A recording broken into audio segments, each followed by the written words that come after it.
One second sir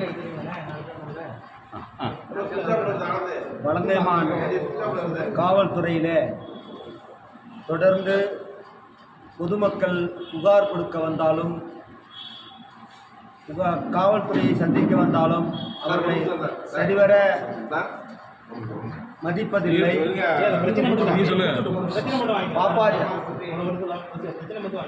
இல்ல அது வந்து இல்ல வேணாங்கறாங்க. இந்த வாங்க இல்ல ஒரு நிமிஷம் இருங்க. இந்த வாங்க சார் ஒரு நிமிஷம் வாங்க. ஏங்க நீங்க எடுங்க.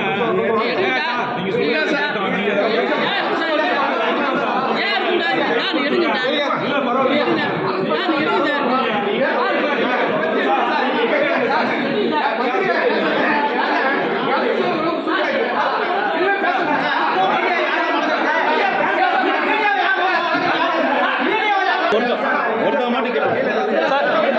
சுமார் அவங்க அட்வொகேட்டு அவங்க பார்ட்டியில் அவங்க கம்யூனிஸ்ட் பார்ட்டியில் 2 பேர் 3 பேர் மொத்தம்